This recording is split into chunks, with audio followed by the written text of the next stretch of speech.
আলহামদুলিল্লাহ,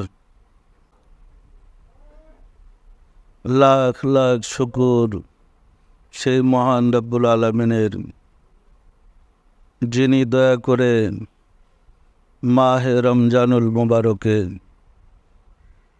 আমাদেরকে সিয়াম সাধনা করার সুযোগ করে দিয়েছেন। আশিকে রাসূলেরা রমজানের 1 মাস অতিক্রম করেছে। আপনাদের কাছে কেমন লাগছে? রোজা পালন করা কি কষ্ট মনে হয়?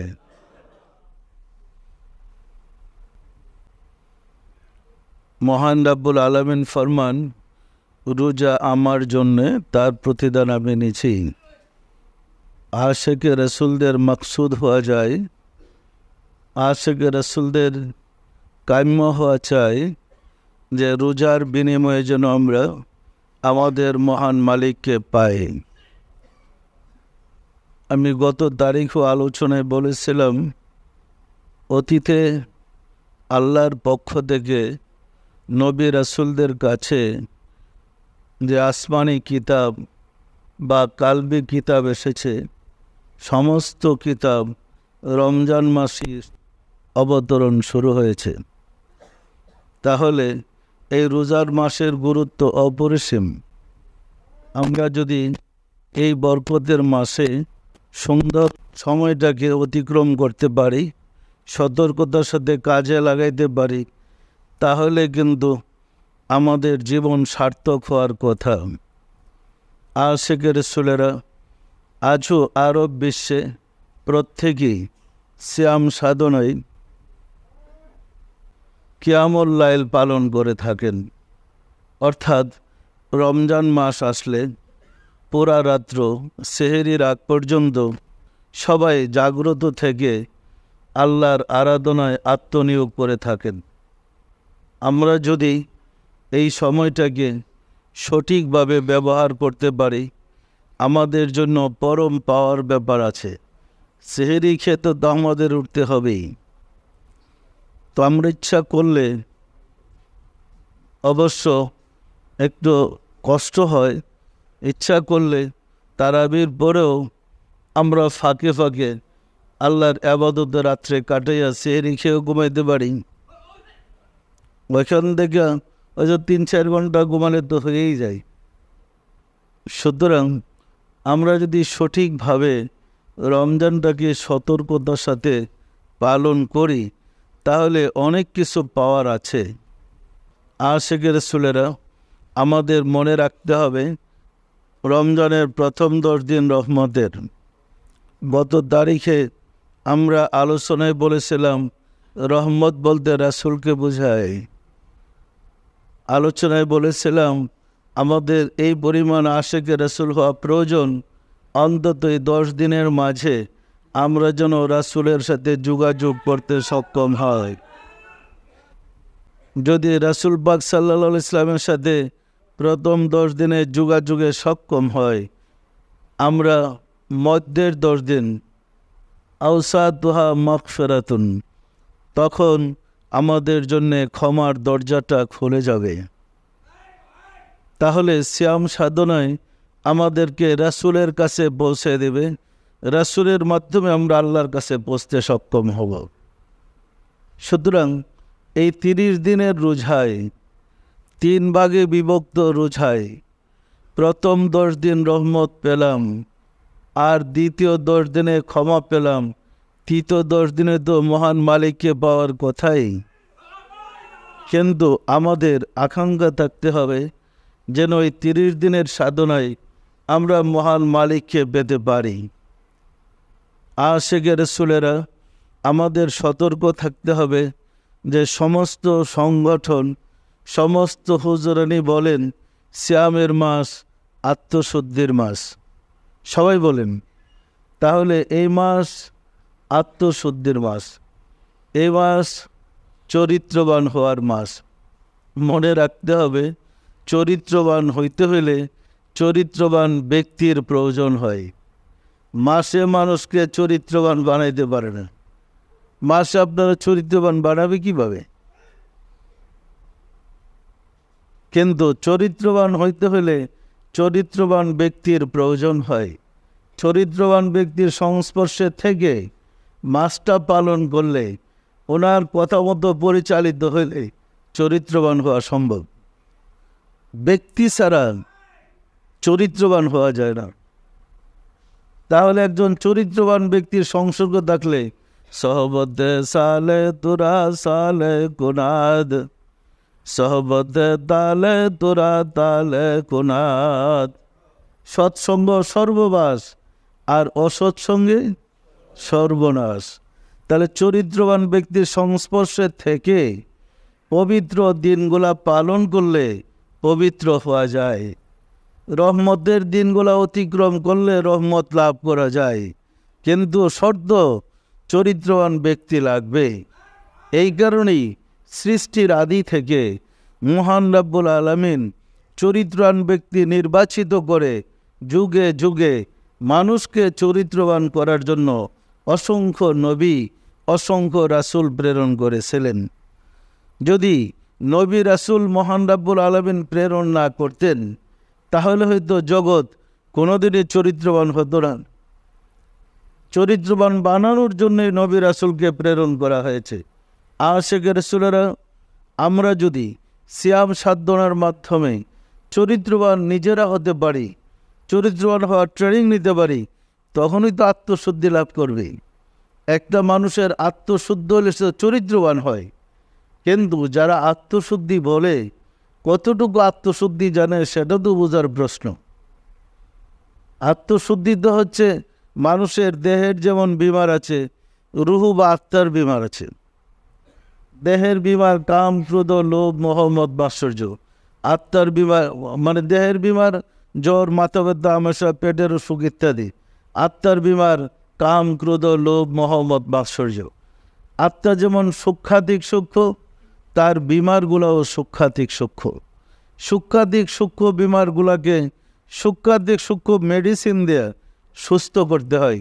আর সেই মেডিসিনটা চরিত্রবান ব্যক্তির হৃদয় থেকে ফায়েজ বলে সেটা অর্জন করতে হয়। ফায়েজের সূক্ষ্ম শক্তি দ্বারা শরীর বুকে বসে আনা সম্ভব। ফায়েজ ছাড়া আত্মশুদ্ধি লাভ করা যায় না। ফায়েজ হাসিল করতে হয় রাব্বুল আলামিনের কাছ থেকে। ফায়েজ বিতরণ করেন মহান রাব্বুল আলামিন, সৃষ্টিও করেন মহান রাব্বুল আলামিন, জগৎও চালান মহান রাব্বুল আলামিন। তবে একটা সিস্টেম আছে। বিদ্যুৎ সৃষ্টি হয় কাপ্তায়। আপনার বাসা আলোকিত করতে হলে মাঝে দেখবেন কত ট্রান্সফরমার বসাইছে লাইন আনতে।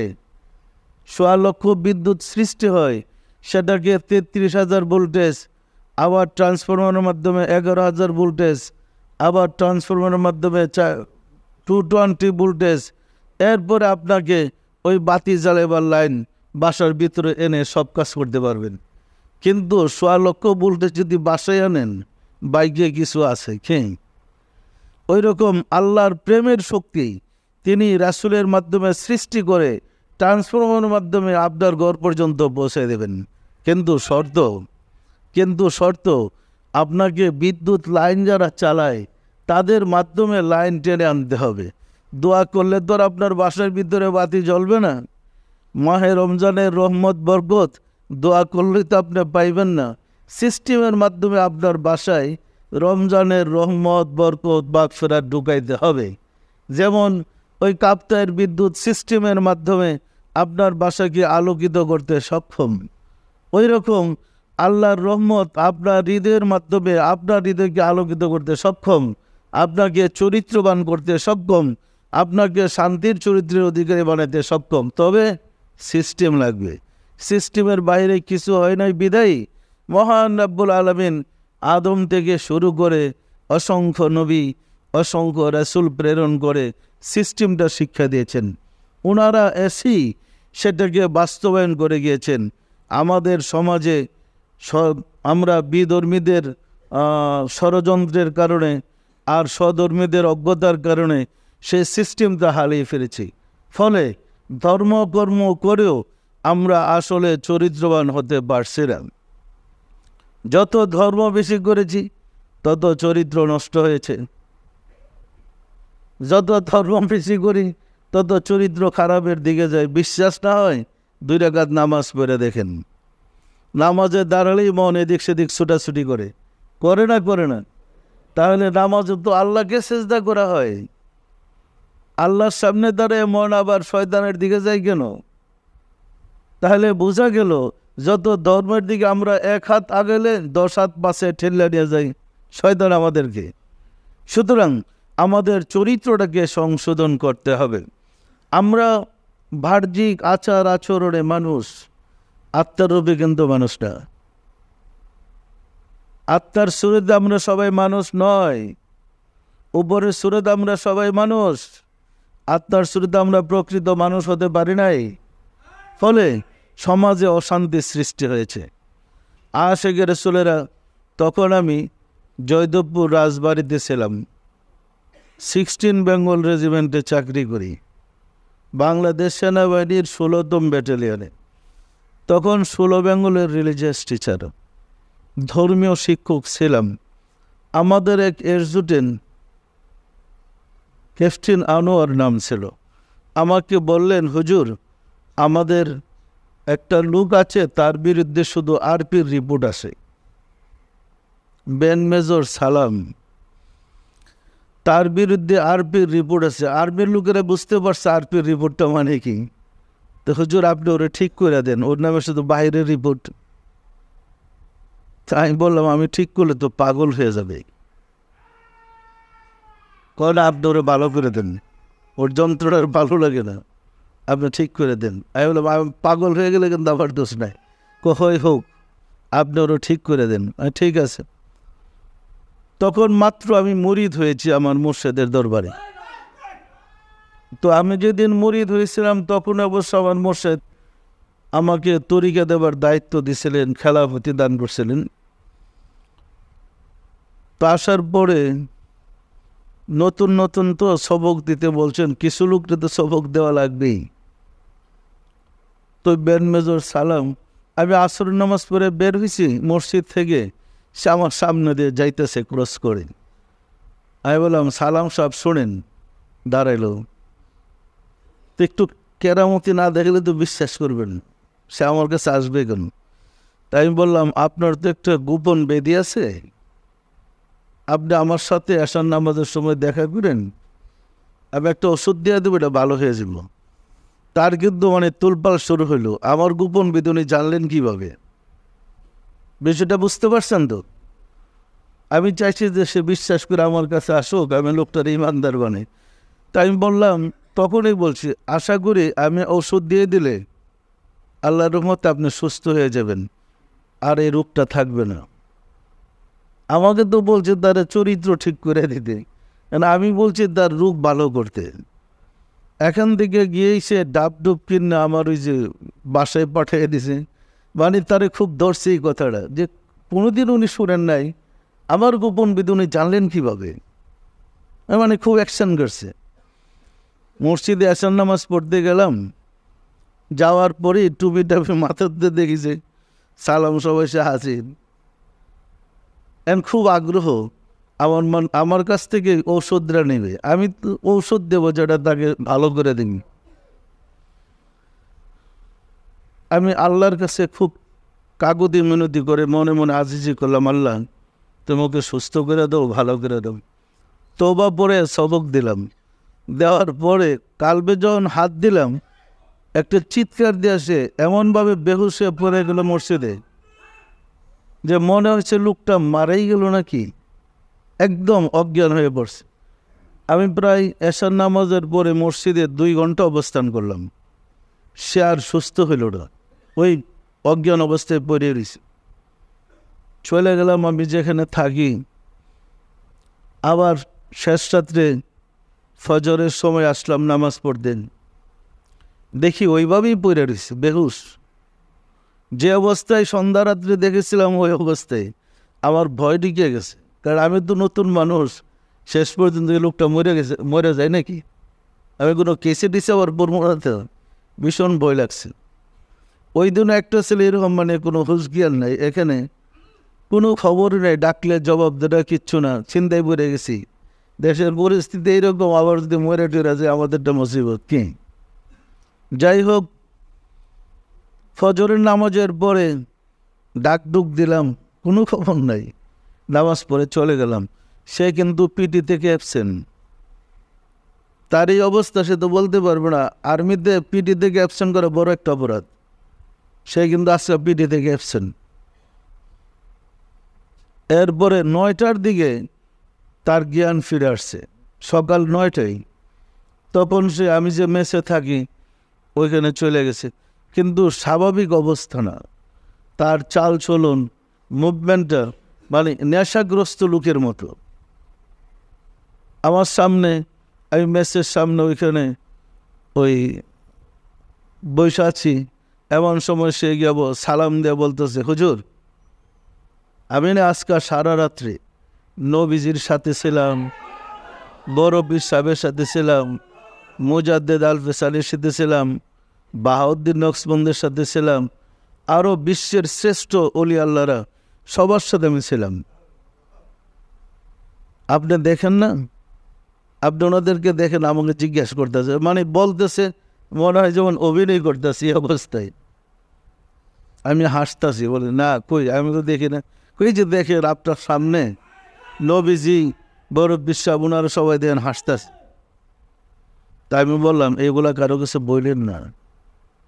আচ্ছা বলেন তো, যে লোকটার আরবির রিপোর্ট, সে যদি বিসমিল্লাহ নবীজিকে দেখতে শুরু করে তাকাইয়া, তার কোনো জ্ঞান থাকবে? সে একদম অস্বাভাবিক হয়ে গেছে। আমি তারা বোঝাইতে চেষ্টা করলাম যে এগুলা মুখে প্রকাশ করে না, অসুবিধা আছে, তাহলে ক্ষতি হবে। না, আমার কথা শুনে নাকি, এ দুমসে বলতেছে। যখন বলে আমি চুপ করেন, বলে না, তখন থেমে থাকে, আবার শুরু করছেন। মানে মনে হয় যে গাড়ি ব্রেক ফেল করলে যে অবস্থা, সালাম নেওয়ার অবস্থা গেছে ওইরকম। মানে সে বলতেই আছে।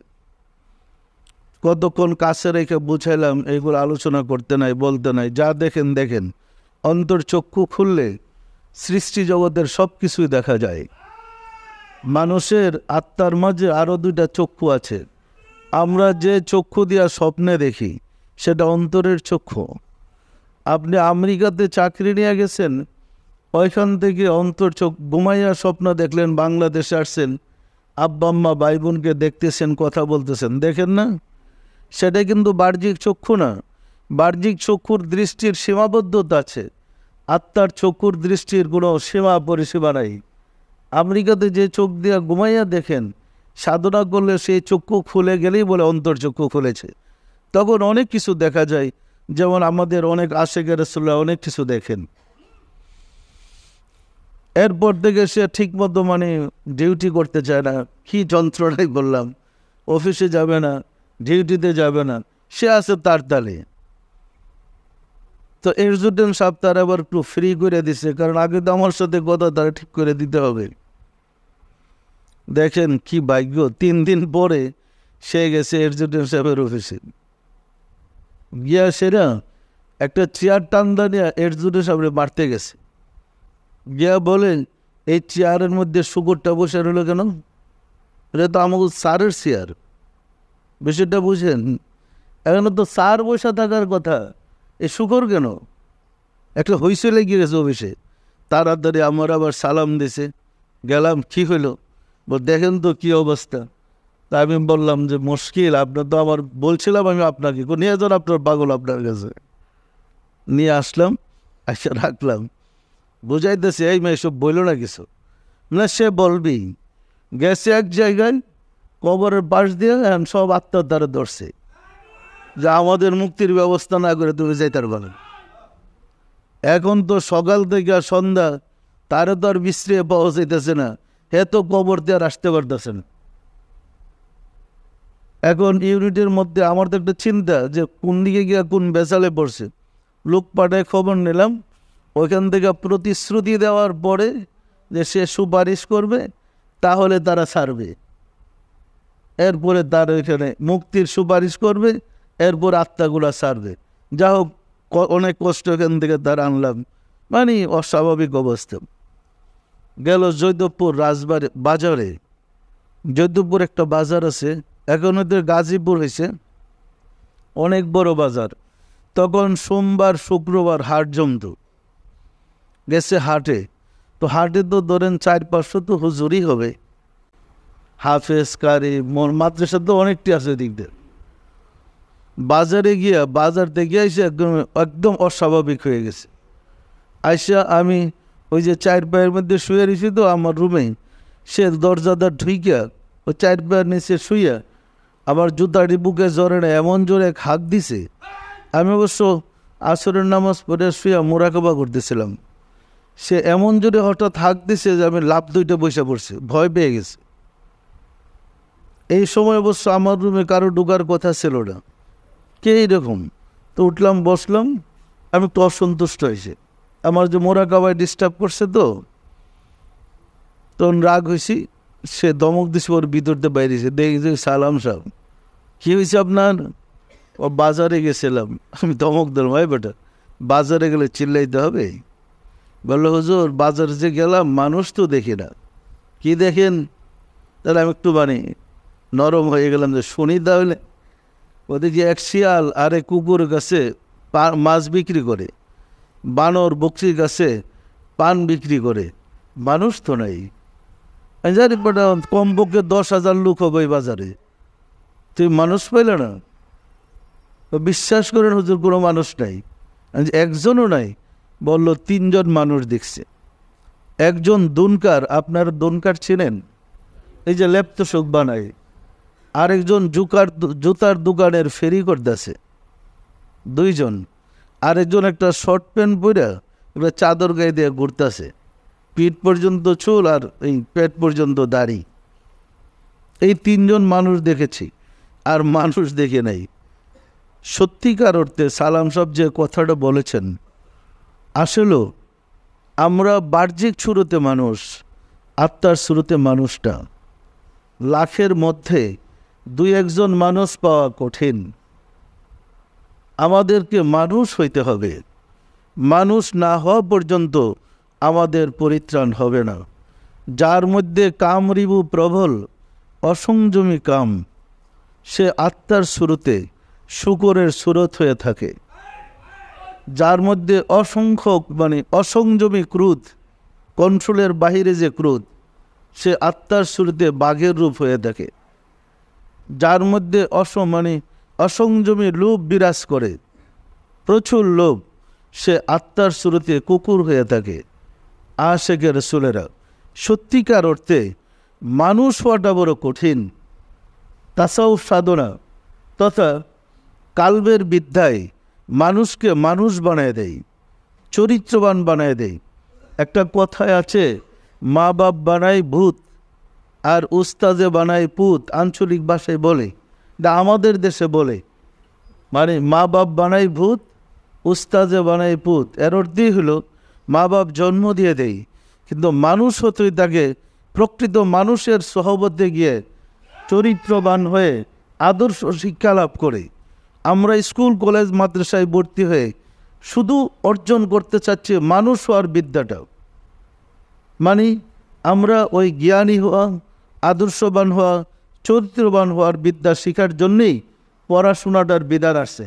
পরিতাপের বিষয়, প্রতিষ্ঠানগুলোতে চরিত্রবান হওয়ার কোনো শিক্ষা এখন আর উপস্থিত নাই। চরিত্রবান হইতে হলে চরিত্রবান শিক্ষকের প্রয়োজন হয়। চরিত্রবান শিক্ষক ছাড়া একজন মানুষকে চরিত্রবান করতে পারে না।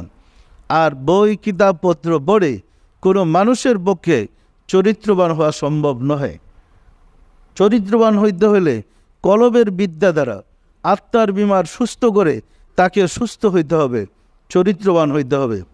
মাহে রমজানুল মোবারকে সিয়াম সাধনায় তার সহায়ক হয়। কারণ ওই সিয়াম সাধনার কিছু নিয়ম কানুন আছে যেগুলা তাকে চরিত্রবান হইতে সহায়তা করে, কিন্তু শর্ত চরিত্রবান শিক্ষকের প্রয়োজন আছে না নাই বলেন তো? এই কারণে মহান রব্বুল আলামিন পবিত্র কালামে ঘোষণা করেন, আমি তোমাদের মধ্য থেকে নবী নির্বাচিত করিয়া তোমাদের প্রতি এহসান করেছি, কারণ সে তোমাদের সুখ দুঃখ ভালো মন্দ সব জানে এবং বুঝে, সে অনুযায়ী তোমাদেরকে শিক্ষা দিতে পারে। আশেকের রাসূলেরা, মহান রব্বুল আলামিন শিক্ষক পূর্বে জগতের নবী রাসূল মহামানবদেরকে প্রেরণ করেছেন।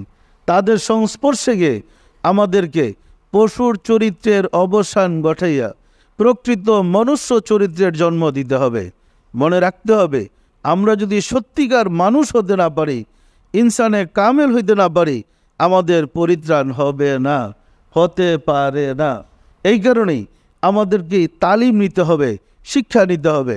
তবে এই শিক্ষায় আমাদের জন্য অনেকটা উপকার হবে, সেটা হচ্ছে এলমে কালবের শিক্ষা। কালবের শিক্ষার সাহায্যে আমাদেরকে এগিয়ে যেতে হবে। কিতাবের শিক্ষা পাশাপাশি কিন্তু মূল শিক্ষা হলো কালবের শিক্ষা। একটা চরিত্রবান ব্যক্তি সমাজে, দেশে, বংশে, পরিবারে কারোর জন্য কষ্টের কারণ হয় না, হয়। আর একটা চরিত্রহারা ব্যক্তি সমাজের সর্বস্তরে অশান্তির কারণ। সত্য না মিথ্যা বলেন তো? আশিকে রাসূলেরা। চরিত্রবান হওয়ার শিক্ষাই হচ্ছে কালবের শিক্ষা, আত্মশুদ্ধির শিক্ষা। আত্মাকে কিভাবে শুদ্ধ করতে হবে? আত্মা তো অদৃশ্য জগতের বস্তু। আত্মাকে এমনি দৃশ্য জগতে দেখা যায় না। আত্মাকে দেখতে হলে আত্মা দিয়ে দেখতে হয়, আত্মার চক্ষু দিয়ে দেখতে হয়, হৃদয়ের চক্ষু দিয়ে আত্মাকে দেখতে হয়। হৃদয়ের চক্ষু দিয়ে আত্মার অবস্থা পরিষ্কার দেখা যায়। আমাদের এখানে আমি ফখর করছি না, মহান রাব্বুল আলামিনের অসীম দয়া। অনেক লোক আছে যাদের অন্তর্চক্ষু খোলা, কে কী রূপে আছে এগুলা দেখে। আমার এখানে এই লোক আছে, আপনাদের মতই তারা। তবে তালিমটা একটু বেশি নিলে অন্তর্চক্ষুটা খুলে যায়। সুতরাং এই মাহে রমজানুল মোবারকে সতর্কতার সাথে যদি আমরা এই তালিমটা গ্রহণ করি এবং নিয়মগুলো সঠিকভাবে আমল করি, আমাদের পক্ষে অনেক সহায়ক হবে আত্মশুদ্ধির জন্যে। কারণ রমজানে কতগুলা কাজ আছে, নিয়মকানুন আছে, যেগুলো আমাদেরকে আত্মশুদ্ধির সহায়তা করবে। যেমন আমি প্রথম দিনে আলোচনায় বলেছিলাম যে সাধারণ মানুষের রোজা, মধ্যম শ্রেণীর রোজা আর প্রথম শ্রেণীর রোজা। তাহলে উপর থেকে বলে প্রথম শ্রেণীর রোজা, মধ্যম শ্রেণীর রোজা আর তৃতীয় শ্রেণীর রোজা। তৃতীয় শ্রেণীর রোজা হয়েছে পানাহার কামাচার থেকে বিরত থাকা। পানাহার কামাচার থেকে একটা মানুষ বিরত থাকবে, সে রোজা হলো, তার রোজা পালন হয়ে গেল। তার চেয়ে এক ধাপ উপরে গেলে আপনার মধ্যম শ্রেণীর রোজা হবে, সেটা হবে পানাহার, কামাচার এবং পাপের কাছ থেকে বিরত থাকা। আর প্রথম শ্রেণীর রোজা হবে পানাহার, কামাচার, পাপের কল্পনা থেকে বিরত থেকে সর্বাবস্থায় আল্লাহতে আত্মনিয়োগ করে থাকা, সেটা প্রথম শ্রেণীর রোজা। তো তরিকতপন্থীদের জন্য এটা সহজ, কারণ আমাদের সিস্টেমটাই আপনাদেরকে সবসময় কলবের জিকিরের সিস্টেম বলে দেওয়া হয়েছে। কলবের জিকিরের সিস্টেম বলে দেওয়া হয়েছে না? আপনি অফিসে থাকেন, ব্যবসা বাণিজ্য করেন, কথা বলেন, কাজ করেন, যেখানে থাকেন সবসময় কলবে খেয়াল রাখেন। অতিরিক্ত রমজান মাস আসলে পানাহার, কামাচার, পাপের কল্পনা থেকে বিরত থেকে কলবের দিকে খেয়াল রাখবেন আপনার মিটার আল্লাহর দিকে সংযুক্ত আছে কিনা।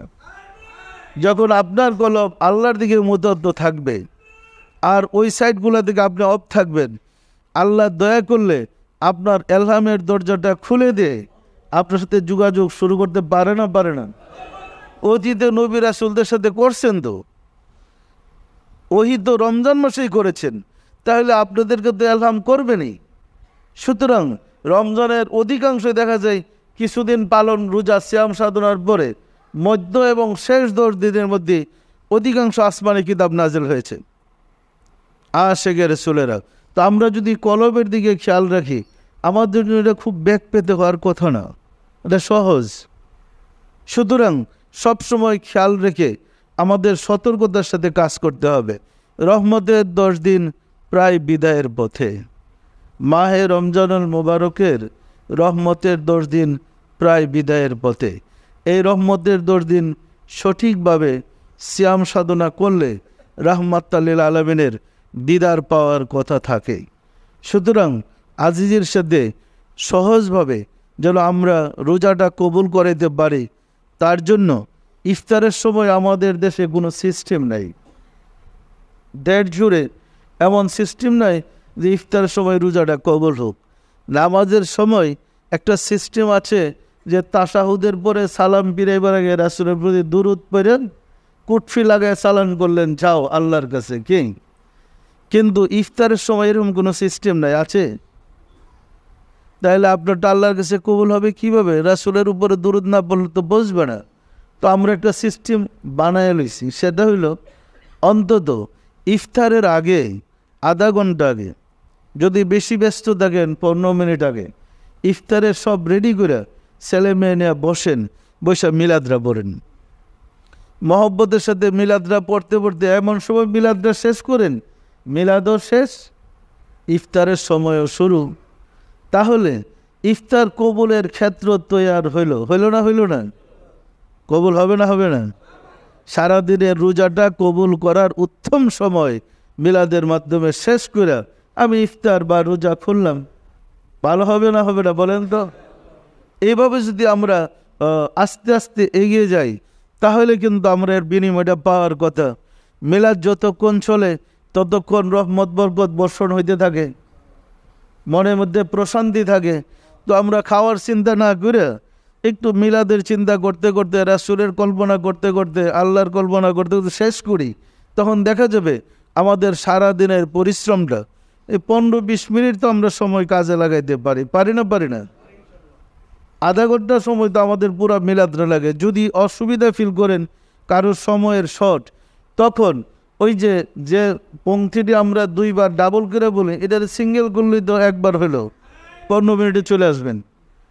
আবার এটার মশলা বানাই নেন না, আমি বলতেছি কারোর যদি সমস্যা হয় অন্তত 15 মিনিট আগে যদি শুরু করেন, এইভাবে মিলাদরা শেষ করে ইফতারটা খোলেন, তাহলে দেখবেন আপনার আজকের দিনে রোজাটা কবুল হওয়ার জন্য একটা সহজ রাস্তা খুলে আসবে। আমরা কি পারবো এইভাবে?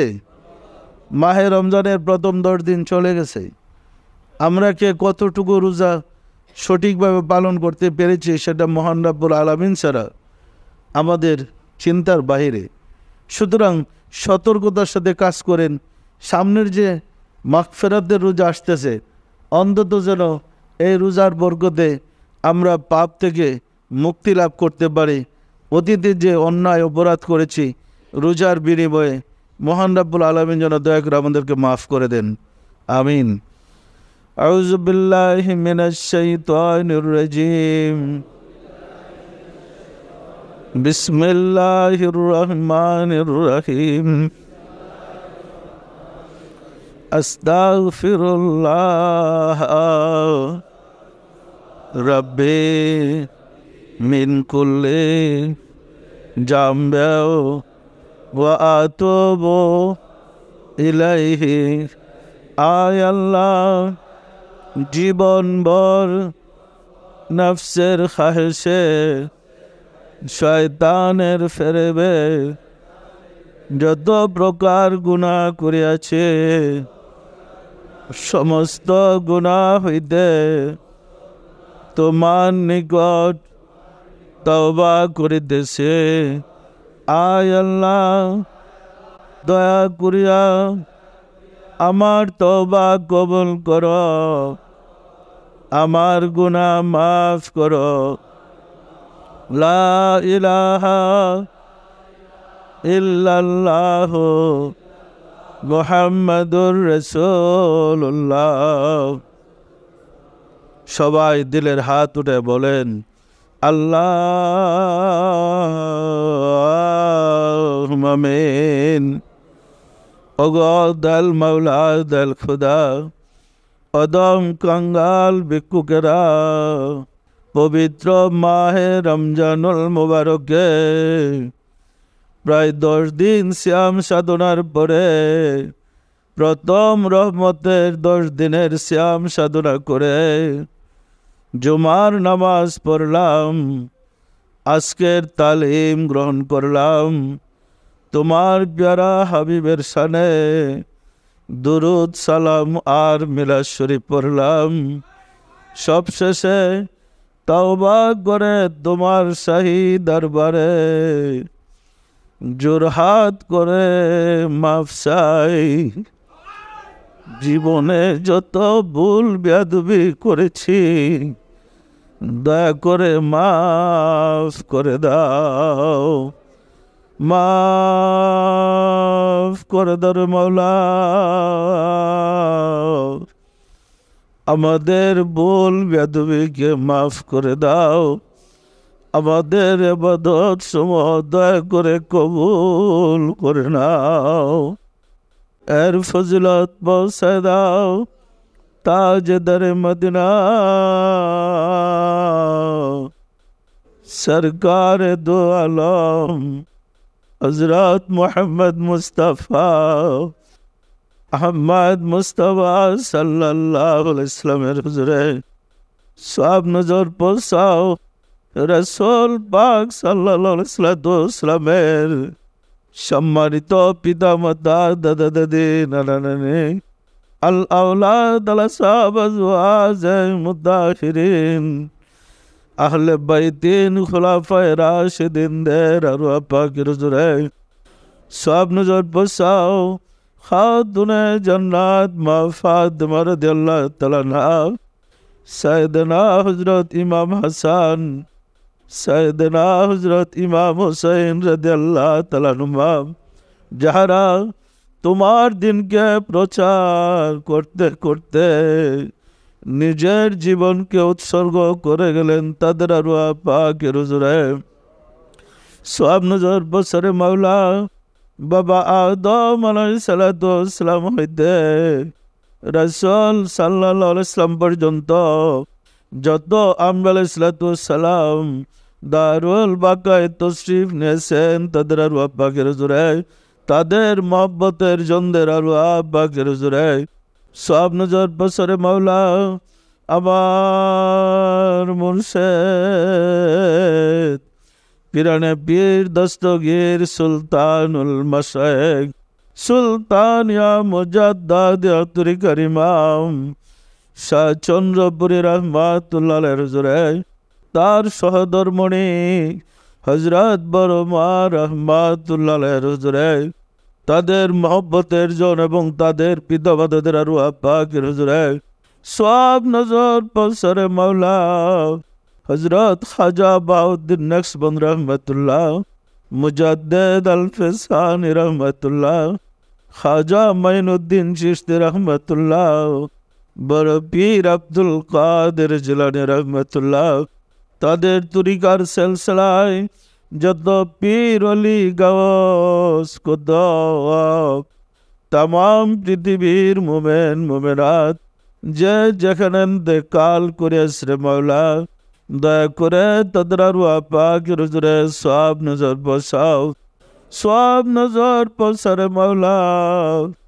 আমরা ভিক্ষুকেরা যারা তোমার শাহী দরবারে হাত উঠালাম, আমাদের আপন আপন গর্ভধারিণী মা জননী জন্মদাতা পিতা মহাব্বতের স্ত্রী শ্রদ্ধেয় শ্বশুর শাশুড়ি দাদা দাদি নানা নানি খালু খালা ছেলে মেয়ে খেসাকরাবা যে যেখানে ইন্তেকাল করেছে মাওলা দয়া করে তাদের আরওয়াহ পাকের হুজুরে সব নজর বসাও।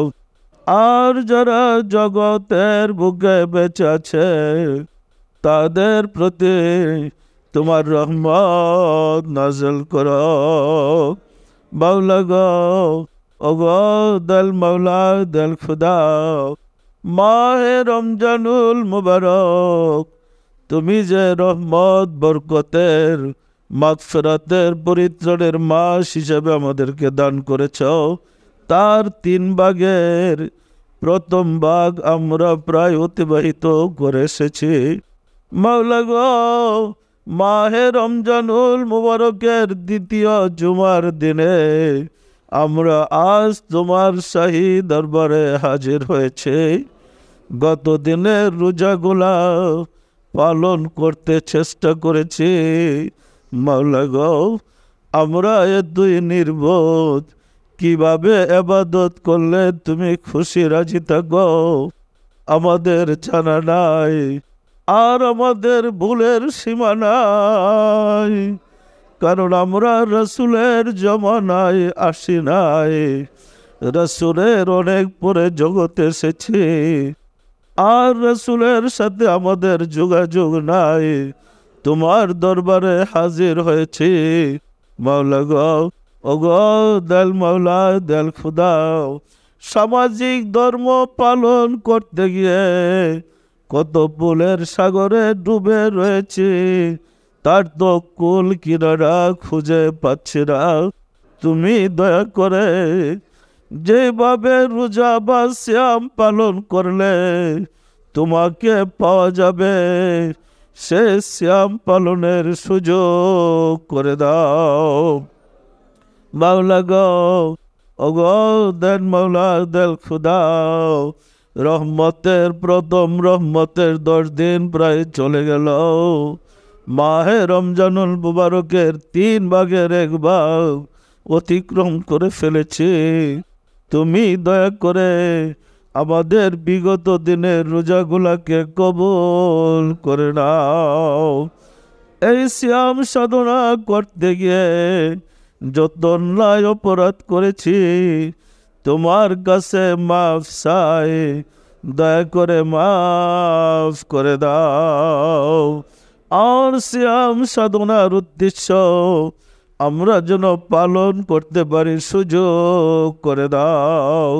মাওলা গো, তোমার হাবিবের আশেক বনে দাও, আমাদের চরিত্রকে সুন্দর চরিত্রে রূপান্তরিত করে দাও। এই আত্মশুদ্ধির মাসের বরকতে, তোমার হাবিবের বরকতে আমাদেরকে চরিত্রবান করে দাও। আমাদের হৃদয়ের অন্ধকার দূর করে দাও। আমাদের হৃদয়কে তোমার নূরের দ্বারা আলোকিত করে দাও। ঘরে ঘরে আশিকে রাসূল বানিয়ে দাও। জগৎবাসীকে রাসূলের প্রেমিক বানিয়ে দাও। আশিকে রাসূলেরা খেদমত করে যেন নিজেদের মুক্তির ব্যবস্থা করতে পারে, দয়া করে সুযোগ করে দাও। মাওলা গো, তুমি তো বলেছ রোজা আমার জন্যে, তার প্রতিদান আমি নিজে। তোমাকে পাওয়ার মতো রোজা আমরা যেন পালন করতে পারি সুযোগ করে দাও। আমাদের আজকের মাহফিলকে কবুল করে নাও। আজকের ইবাদত বন্দেগী কবুল করে নাও। আমিন। বাহাগলা ইলাহা ইল্লাল্লাহ মুহাম্মদ রাসূলুল্লাহ।